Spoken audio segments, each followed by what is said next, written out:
Hey guys, Brian Goes Blue. And Coco too. Backing up another movie trip vlog for you tonight. And tonight we're seeing Maxxxine. XXX. Yeah, Max Triple X-ine. Triple Xine.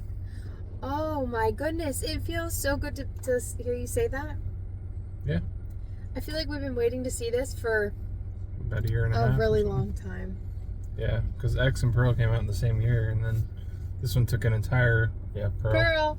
Yeah, my Pearl shirt's on. Yeah. And then this one took an entire year or so to have a gap and it came out, you know? Yeah. Because he had filmed X and Pearl back to back. Oh yeah. So. We got a show in the sky. Ty West. Just like heat lightning. Yeah, heat lightning. So what we know, what everybody already knows about this one is that it's set in the 80s, which I think everybody's really excited about. We both are. Yep. I will just say my little piece, because I already said this to you. It's the trailer was kind of giving Pretty Woman vibes, like Pretty Woman meets like serial killer vibes. Yeah. And then your take on the whole thing was kind of what? You were saying how it didn't like captivate. It didn't like I think grab you like the others. the other trailers grabbed me a little bit more than the Maxxxine trailer, but I've heard great things about Maxxxine, and I like the fact that they're like incorporating like 70s and 80s like giallo movie vibes in here. Yeah. So I think there's like gonna be a killer with like black gloved hands, you know, like they did in those movies and stuff. Am I mistaken, or is this based off of like the actual like serial killer in California back in the 80s? Was it the Zodiac killer? I'm not 100% sure. There's a lot of killers in the 80s. I didn't do a lot of research. No, but this was a very specific like went after women, and there was like a whole like trail. Like I don't know. I should have done a little more research before bringing it up like that. Yeah. But just from the trailer alone, I think I remember like tying that in. Like, oh, they're actually making this movie about like the Zodiac killer. I know they showed the Bates Motel in the trailer. Really? Yeah. Oh, I must have missed that. But big fan of true crime over here, like to a fault. And then it ends up bothering me, and then I like get off of it for a while, and then I kind of like jump back in. But I'm gonna watch a murder show. Yeah. SNL's good. Yeah. I'm so excited to see what this is gonna bring. Like the horror elements, the serial killer vibes. I'm excited to see like. There's gonna be some comedy too.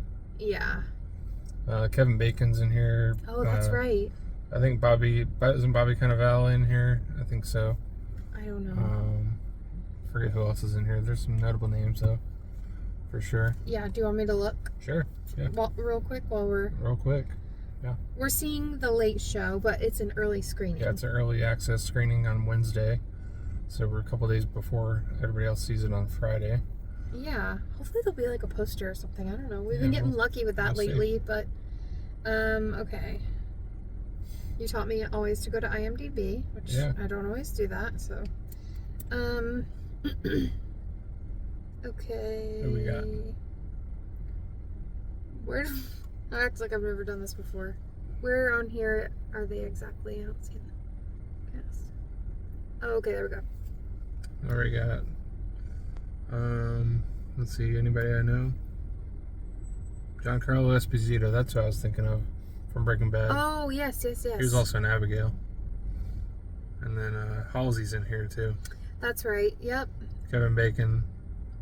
Michelle Monaghan. Yeah.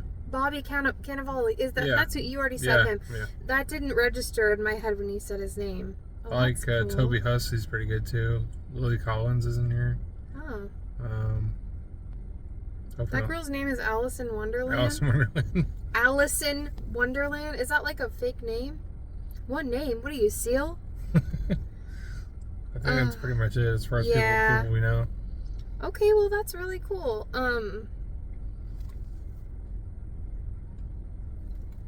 I think it's gonna be really fun once this is. Oh, the rain's coming. We gotta go soon. I think it's gonna be really fun when this one is released on physical to like go back and watch them in the order that they were like not released, but you know what I mean. Maybe A24 will put out like a triple feature, like 4K set. Ooh, yeah. So that would be really cool. I'm excited to see which one's going to be our favorite out of all of them. yeah. You're like, For now, I already know for this now it's one's gonna be not. Pearl. So for me, Your favorite? yeah. Mm-hmm. For X for you. that's hard. Yeah. That's hard. I can't say it right now. I'll say it after. All right. Maybe I'm leaning a little more towards X though. Well, let's get in there and watch it. But I liked the Wizard of Oz vibes in Pearl. Yeah, you did. So, okay, yeah, let's get in there before we get rained on. Yep. Starting to drizzle. Okay, why does Snoop Dogg use an umbrella? Why? For drizzle. For drizzle my That nizzle. was my joke that I was trying to say before we got out of the car. For drizzle my nizzle. Past the trees to the AMC as we go. And there's no lights on the outside of the AMC. Nope, they didn't pay the bill. Yeah. Hopefully the movie plays in a timely manner this time, Yeah, hopefully. and that we don't have to wait an hour and a half. Hopefully we don't get screwed like Kinds of Kindness. I know. That was like an But hour and a half of waiting. Did we? Oh yeah, we told them we got free passes for Yeah, that. we got free passes, so. Yeah. Please hook them. Oh, yeah. Little hoodlums. They're at every theater. These fuckers. They're ruining the crowd for everybody. Ruining the movie theater experience. Yeah. Hey, at least they're leaving and not coming into our Yeah. movie. Yeah, they better not be in our movie. I just got out of seeing early screening of Maxxxine. We'll tell you our thoughts in the car. And we're back in the car. And we saw Maxxxine. What did you Yes. think? I loved it. You loved it? Yeah, I thought it was really good. That was really good too. Did ya? Yeah. Is Pearl still your favorite? Yes. Okay, so here's a question because I get a little. Okay, I'll be transparent here. I think my brain was getting a little confused with like because Mia Goth played older Pearl and Maxxine in X. I think I was getting a little confused with like, you know, this being Maxine's movie and X was like Maxine's movie, but like Pearl was the prequel to older Pearl and X. I was getting them all mixed up because she's all of these characters. Right. But she's really just two characters. Two characters, yeah. And X and Pearl kind of go hand in hand for Pearl, and then this and Maxxine go together hand in hand for Maxxine. Yeah. Does that even make any sense? It does. Okay. So X is the only one that she plays both characters. yeah, In, so. and Pearl is just Pearl's story. I don't know why. I guess that could get confusing because she's playing all these different characters. But what's interesting is that Pearl was before X, and like this takes place after X. Yeah. Your brain kind of like, right? Is that accurate? Yeah. Pearl's a prequel to X, and So when did This is X the take place? 70s. X. Oh yeah. Okay. Okay. Maybe we should have talked about that before, but maybe some of you were confused about that too. I don't know. It's been a little bit since we've watched the other two, so I just kind of needed a little refresher, I guess. Yeah, and then Pearl took place in like the 30s, I think. So is what I said accurate earlier, that like these could be watched in a different order than they were released? Yeah, you can watch Pearl and X and then And Maxxine. then this. Yeah. Okay. I'll start off by asking you, did you want more from this, or did it give you everything that you were kind of wanting or expecting? Just because it was put up on a pedestal, I think I do want a little bit more from it. Yeah, same. Everybody builds everything up these days. Yeah. And I was trying not to go in thinking that way, but it's kind of hard not to. Yeah, it's inevitable. Yeah, but for most movies, I can turn it off. This one I was going into just, with the higher expectation. That being said, I thought it was really good. I think on the second watch, I'll like it even more. Yeah. But there was a lot of twists, a lot of turns, a good amount of gore. Ty West didn't go it wasn't like a gore fest or anything like by any means, but what is shown is pretty graphic. Yeah. You got a little bit of like murder mystery in here. A little bit of everything, really. Oh, and I was incorrect. It was not the Zodiac Killer. It was the Night Stalker. The Night Stalker, yeah. That they like based this story around. So that was really cool. It was cool seeing all the Hollywood set pieces, and oh my gosh, the soundtrack was awesome. Mia Goth's great as usual again. I'm not sure what she's going to be doing after this trilogy now. Maybe taking a break, or yeah, I'm not sure. Can I bring up something? Yeah, go for it. Do you recall her being nude in this at all? No, she wasn't, right? it showed her nude in that one scene, but it was from X. Yeah, it was like Isn't a flashback to did you X. find that interesting? Okay, I'm not saying that like I wanted to see her naked. We've all seen her, right? But I was a little bit surprised. I wonder if that was intentional. Yeah. If she just like, because I'm gonna be honest with you guys, and you guys probably are going into this thinking this too. Are these spoilers at this point? Because we saw an early screening. Maybe. At this point, I mean, it could be, okay? But we're just talking about nudity. It's not like spoiling the story. Yeah. I mean, I don't know. I don't know. But going into this, with this being a triple X, she's, first of all, works in a strip club. Second of all, I thought was an escort, but wasn't. Just worked in a strip club and did porn. Yeah. And was trying to be a movie star and get away from the adult film. From the porn, yeah. But, like, I was just thinking because of all of those aspects, like, she would be full nudity. And that wasn't the case. I was very surprised at that. Very surprised. Yeah, I didn't know that I didn't think she was going to be that much nude, but I thought it was going to be, like, just a lot of, like, porn nudity on the side, you know? Like, and we did see that, but not from her. And then there was even a very specific scene where she's doing an audition and they say, "Can you please remove your top so we can see your breasts?" Like, sorry to be offensive and say breast, but there are worse words. And that's what they said in the movie. And she does that. We don't see it. So I was like, wow. I don't know if that was her choice or just the way they wanted to do the movie or whatever. Like, I don't know. I just thought that was interesting. I don't know. The film sets, oh my god. I was fangirling so hard when they were on the golf cart and her, like, producer, director, or whatever, took her. You could tell, I mean, they're in Hollywood. They filmed on the Warner Brothers lot. Yeah. And they took the golf cart over to, like you said, the Psycho House in Bates Motel. And, like, they were very actively, like, filming on that set and, you know, within the streets of Hollywood on the film sets. And I thought that was so cool. We watched so much YouTube with, like, at Universal Hollywood, and it's just so cool seeing that stuff. Yeah, always. In the movie, like, you know, they filmed there, but you don't always know. It's not always, like, obvious to you. Like, they do the tram tour and, like, the Halloween Horror Nights tram tour. Did they recreate it again for this movie, or was that? I don't think so. No, that's exactly how it looks on the tram tour. Okay. Like when Norman Bates, like, walks out of one of the rooms and he kind of interacts with the people on the tram tour. Oh, cool. I don't know. Like, that's the exact set.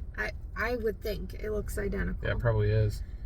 But yeah, that was really cool. I'm gonna be honest, like, the nudity thing is the only real, like, spoilery thing we're, I guess, gonna say. And sorry if that was too much of a spoiler, but I wasn't, there's like a big reveal at the end, a twist, if you will. I wasn't a fan of it. I thought it went really, really weird, and they could have gone a different way. I can see how it's kind of cool, but, like, for me, it was kind of lackluster. Like, it just didn't, it was just kind of like, really? Like, that's where, I don't know. Yeah. I turned to you and I said that. I was like, that kind of took a bad turn. And you're like, really? I'm like, yeah, I didn't like that. But other than that, I think it was truly, like, truly authentic 80s vibes. Yeah, it was from the really hair good. to the outfits, like you said, the music, just like Hollywood in the 80s, I'm assuming. Yeah, it just had that feel. They did a great job. Oh my gosh, there was, like, little things, little details that I noticed. Like, there was a video store. It was an adult film store, but it was still cool. Her friend was, like, ran the video store. Yeah. And we saw, like, a box for, like, VHS rewinder. It's the exact VHS rewinder that we have from like the 80s. It was my parents. We have that. That was cool. And then in her kitchen, she's got like a McDonald's cup and like a holder. You know, when they used to not just do wrappers and it was like an actual holder, like a to-go container for a burger. They had that on the counter, and that was like, that's what they looked like back then. So she's using a payphone. Like, I don't know if all of you out there know what that is, but with the rotary dial. Yeah, like so cool. I really liked all the little details like that, and they didn't go unnoticed. They did great with it. So, yeah, loved the soundtrack. I could see myself like turning this on. I think Kevin Bacon was really good. Oh my gosh, he did amazing. Yeah, so good. I mean, maybe there's just a lot of movies that I've missed of his, but like, I've never seen him in a role like this before. No, he's done all sorts of roles, so. But I mean, he was gnarly. Yeah, he was good. From his gold teeth to his accent to like he had a couple of gold teeth. He was just like brutal and very intense. So he was kind of like this PI that was like going after Maxxine. There was a couple little... Definitely a sleazeball. Yeah. There was like a few stories within the story, right? Like, but it all kind of tied together. And the Night Stalker did have the black gloves, like you said. Oh, yeah. Did that, like, was that pretty... Yeah, that's pretty spot on. Okay. Yeah, that was really cool. Yeah, and then that, like, like, Giallo-esque, like, moment. Like, you know what I'm talking about? Oh, I do. Yes. Definitely some Argento vibes. With the wood? In that scene. Oh, just the whole thing. The whole just thing, that whole thing. Do you know what, like, the movie kind of gave me vibes of? This is going to be silly. Grand Theft Auto? A little bit, yeah. Vice City or no, San Andreas? Yeah, whatever. It just, like, we went through, like, a whole, like, Grand Theft Auto phase a little while back. Like, didn't we all, when we were younger, but, like, more recently we did. So I was like, this is, like, totally giving Grand Theft Auto vibes. Especially because of the strip club. Because every time you'd come home, I was, like, back in the game. I was, like, back at the strip club, and you're like, what are you doing back at the strip club? It was just fun. Anyways, yeah, so Maxxxine. It delivered. I was satisfied with it. I think it went above my expectations a little bit. Like, it gave me everything I wanted and a little more. But it went a different route than you thought it would. It did, right? and that's where I was disappointed. Yeah. And I'm really trying to think of, like, what I wish it like... They're all so different. Pearl X, Maxxxine, they're all such different movies. Yeah. So this is, like, the most unhinged trilogy, I think. Like, because they tie together, but they don't seem like they were in the same... I mean, they're in the same universe, I guess, but they're all three different movies, and they, like, all feel the different times, I guess. Yeah. So, that's cool, because one's, like... You can tell the different times that they're in. Yeah. I don't know. Yeah. I have something interesting to discuss with you. What's that? So, you know how, like, Maxxxine has this... She just comes off as this, like, badass. Like, she's carrying a piece. Nobody's gonna fuck with her. Like, she's a badass, right? She doesn't seem to have any remorse. She doesn't care. We know that from X, you know, and her whole situation with Pearl. And where I'm going with this is that, like, she appears to have no fear, especially when it comes to, like, being face to face with danger or, like, taking someone's life.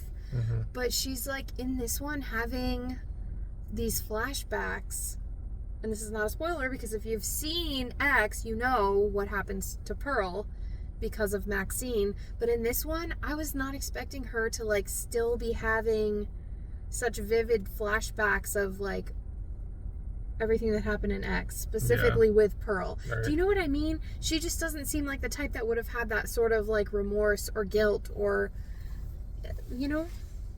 Yeah. But maybe it affected her more, and she's just playing it off like, I don't give a fuck mentality.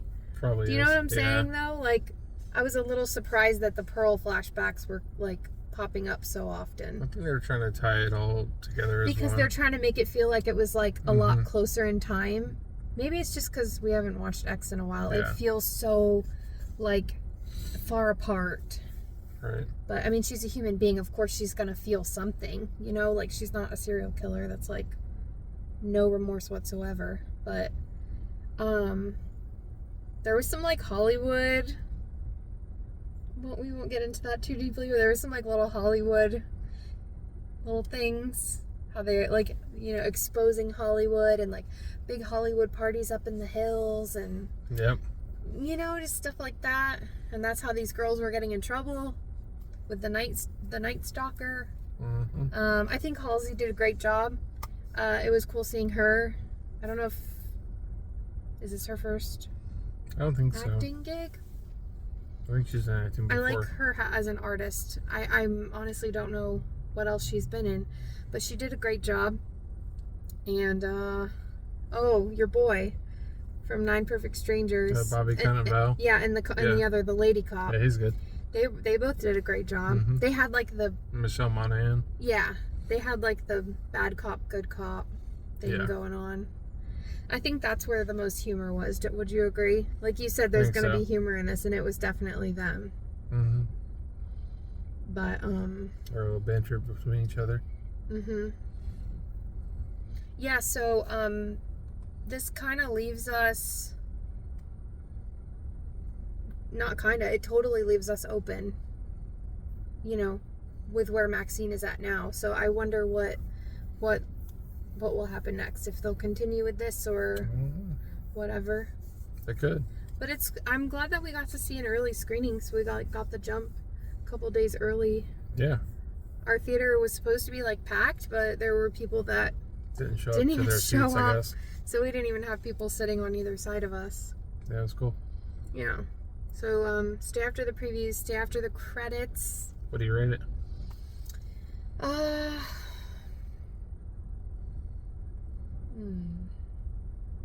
gonna give it a 4. I think for now I'm gonna do 3.5. Okay. I like just like, you know, you say like Maxxxine. If someone said to me, "How was Maxxxine?" Like I'm gonna go a little gaga over it because I really I loved the vibes of it. Yeah. The whole I knew I was going to with the whole 80s. Mm-hmm.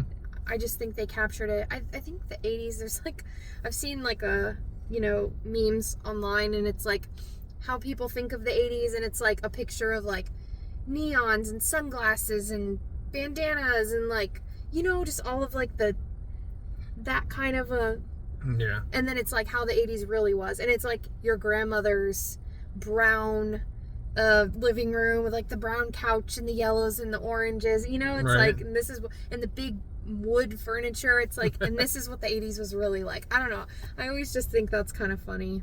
Not that this was like over the top with neons and all of that kind of stuff, but it did take place in Hollywood, so there is some of that.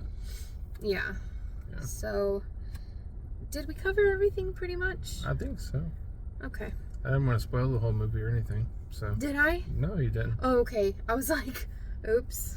We're at the end of the video. If I spoiled it already, we're gonna have to film another video. No. Okay.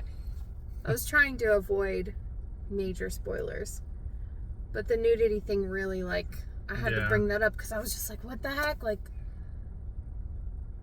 I feel like every other movie we've watched of hers, what was that one? Jamesy. Oh, that one was crazy with nudity. Yeah. And of course X and Infinity Pool. I don't want to say missed opportunity because it makes me sound like a creep. Like, oh, you really wanted to see her naked? No, it's just like I'm surprised they didn't go there. But it's called Maxxxine with triple X, you know? Yeah, like literally there was a scene where she's like walking. She goes and does her strip club thing or whatever, goes home. Or no, doesn't go home. Yeah, whatever. She goes into somewhere and completely undresses behind this thing, and like she's like getting ready to change or take a shower or whatever, and I was like, okay, they're gonna go there. And they cut it. They didn't, I don't know, I was just very surprised. Maybe because she's a mom now. Was she a mom before? I don't know. They had a baby though. Maybe she's like, no more nudity. Maybe. Because I'm a mom. I don't know. Oh. I'm intrigued by it, as you can tell. But Focus intrigued. Yeah, I'm intrigued. I mean, well, that's all I ever heard anyone talking about was how Mia Goth was getting naked for these movies. So, am I proud of her for not? Yeah. But are people gonna be mad about it? Yeah, I think so. Maybe. Because everyone was excited about that. Were they? Yeah, I think so. I didn't care either way. Men in particular. No, I heard some live streams where some people were talking about, like, yeah, Oh, you did? that's what she's, like, known for now, or whatever. Oh, well, I'll be disappointed. But anyway, it was great acting from her. I think it was a great movie. Yeah. And I'm really glad that we finally got to see it. It feels like you said, it was this big build up. It was put on this pedestal, and now it's like, okay, it's over. Not that I'm disappointed. It's just like, okay. I wonder how the rest of the theater thought of it. I know. We should have stood at the exit and just like filmed everybody. What are your thoughts? Like how they do for early screenings.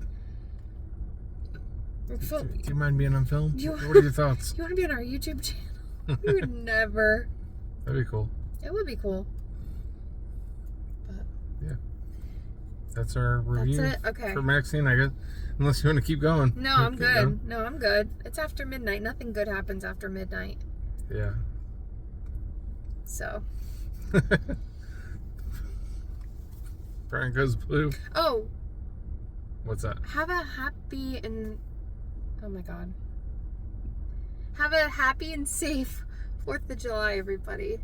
We want to wish you a happy 4th of July. Yeah, happy 4th of July. It's officially 4th of July right now.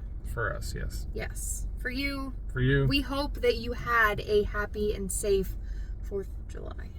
Correct. Yeah. All right. Let's end this.